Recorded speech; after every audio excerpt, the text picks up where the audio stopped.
Welcome back. Thank you for staying with the broadcast. The St. Lucia Fire Service is offering tips and advice to locals for the hurricane season. June the 1st marked the opening of the season, and the St. Lucia Fire Service says it is best to be as prepared as possible in the event that the worst is to come. Rochelle Gonzalez reports.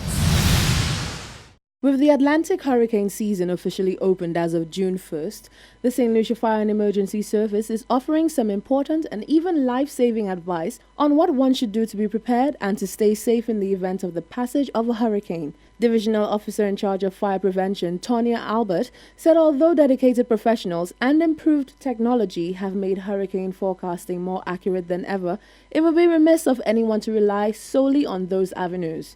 Hurricanes, she said, have the power to cause widespread devastation. Therefore, the SLFS is taking the opportunity to do its part in getting the nation prepared. To begin preparing, you should build an emergency kit and make a family communication plan. Your emergency kit should include items such as batteries, battery-operated radios, bottled water, toilet paper, perishable food items such as crackers and canned foods, prescription medicines, and in cases where the family has young children, don't forget to include diapers, baby wipes, and baby formulas. Albert also had a few tips for outdoor maintenance. Prepare by boarding up windows and ensuring that you secure your roof by installing hurricane straps. Clear loose and clog rain gutters and dung pipes. Plan to bring in outdoor furniture which may be blown away in high winds. Secure important documents such as your birth certificates, land papers, etc. in plastic bags. When a hurricane occurs, it is possible that there will be no electricity. So remember to have some cash on hand since you'll be unable to go to the ATM. The divisional officer gave a reminder to fill vehicle and cooking gas tanks and, most importantly, to stay indoors during the passage of a hurricane. She said however tempting it may be to record the system, do it from indoors. Reporting for Hot 7 News, I'm Rochelle Gonzalez. Thank you, Rochelle. The burden of healthcare on small island developing states is being assessed by various organizations in a bid to control the dire situation. Representatives from Faces of Cancer St. Lucia say sugar addiction is real but can be broken to make way for healthier alternatives that can ward off non-communicable diseases like cancer and diabetes. Solange Alfred tells us more. Delicious breakfast cereals could now be considered kisses of death, with the recent announcement that the chemical glyphosate, a known carcinogen, is an additive in certain popular breakfast cereals. Glyphosate is the main ingredient in the herbicide Roundup, the weed killer produced by Bayer Monsanto. In a round of testing conducted by the Environmental Working Group, EWG, all except 4 products produced by General Mills contained high levels of glyphosate. President and founder of Faces of Cancer St. Lucia, Dorothy Phillips, says the issue is one of great concern. When we do awareness talks, we always preach being natural, going as natural as possible. So we don't advise people to buy cereals and buy all these exported fruits and snacks. We encourage people to eat what we grow and what is natural. Everything in moderation, but try to eat what we grow and what is natural. The 2 highest levels of glyphosate were detected in Honey Nut Cheerios Medley Brunch and Cheerios. Meanwhile, on the topic of alleviating cancer, the frustrated health sector of first world countries are looking to implement tobacco-like labeling to issue warnings over sweetened drinks. Phillips says the idea is not a bad one. However, behavioral changes should be the focus for preventing non-communicable diseases brought on by overconsumption of sugary drinks and food. One thing I've noticed with human beings, when they get into a mode where they like something, no matter what you tell them, they look at it, I'm going to die anyway, and they still do it.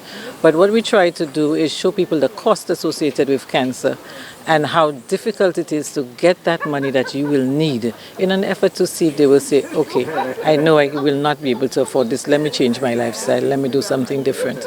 With more and more cases of cancer emerging worldwide, Faces of Cancer St. Lucia looks to bring their wealth of knowledge to the masses through personal experiences of survivors who have battled through the disease and live to tell the story.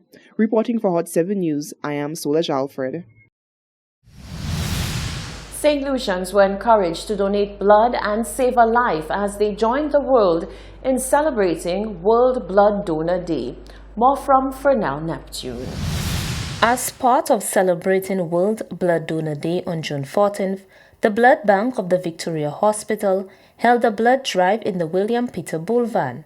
World Blood Donor Day was celebrated under the theme, Safe Blood for All. Medical Laboratory Assistant of the Blood Bank, Renata St. Helen, highlighted the objective of the World Blood Donor Day campaign for this year. The objectives for this year's campaign is to raise awareness for the universal need of safe blood in the delivery of healthcare. Also, it is to highlight and encourage committed year-round blood donations. Also, we want to encourage persons who have never donated to do so. And lastly, it is to mobilize support at a national, regional, and global level among the governments to strengthen and build a sustainable blood program. Renata St. Helen also spoke on the importance of donating blood. It is important for St. Lucians to donate blood because we've noticed that there is an increase in the demand for blood. This is due to the fact that there is an increase in casualties such as stabbings, shootings, and road accidents. St. Lucians are reminded to donate blood, as 1 pint of blood can save 3 lives. Reporting from the Communications Unit of the Ministry of Health and Wellness, I am Fernell Neptune. It's a more spacious environment conducive to serving the needs of those struggling with cancer. Faces of Cancer St. Lucia unveiled its new office on the 14th of June near the Tapia Hospital. Officials at the launch ceremony were grateful for the efforts made by Corporate St. Lucia, Sandals Foundation in particular, in assisting with the development. Wellness is a lifestyle, and looking to provide guidance to those suffering from cancer is the Faces of Cancer St. Lucia. In an effort to provide a better quality of service to clients, the center, through the assistance of funding by Sandals Foundation, launched their new office. President and founder of Faces of Cancer St. Lucia, Dorothy Phillip, during the launch ceremony for the new office, said, "The additional space will allow for a continuation of research, patient navigation, and seminar hosting." From the time we started, we've expanded a lot. We have now included patient navigation as one of the services we offered. We're also into research together, Valerie and OECS. So we were really crunched for space, and these new offices really give us the place we would like to have. We also have a meeting room at the top which can accommodate 80 people, and that would go a long way for us into having seminars and raising awareness of cancer throughout St. Lucia.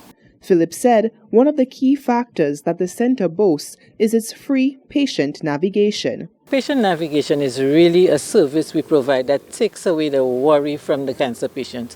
So from the time you're diagnosed, we could do everything for you. Schedule your appointments. If it is your choice to go overseas, we make the overseas connection. We get you to the facility you're going. We do everything for you. So you don't have to worry about anything just being there.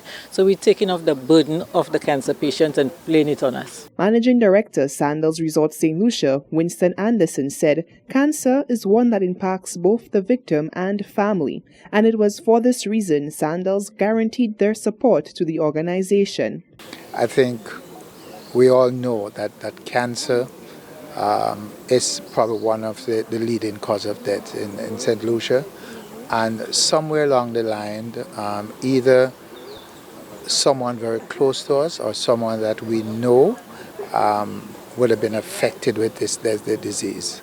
And this disease, because it's a little bit close to me also, I understand that not only does it affect the patient, but it affects the family. And so the foundation embarked on the journey of working with Faces of Cancer, and I want to commend Dorothy for her belief and strong support in it, and to say let us ensure that we're able to create an opportunity for people suffering with this, that they have an opportunity for counseling, an opportunity for treatment, but most importantly, an opportunity to life. Meanwhile, Philip noted the efforts made by other corporate citizens, including Marcy Stores, AdMac, and Lucilic, over the years has provided the support needed for the group to thrive and continue to help those suffering with cancer. Reporting for Hot 7 News, I am Solange Alfred. You're watching the Hot 7 Nightly News. Stay with us. There's more news coming up after the break.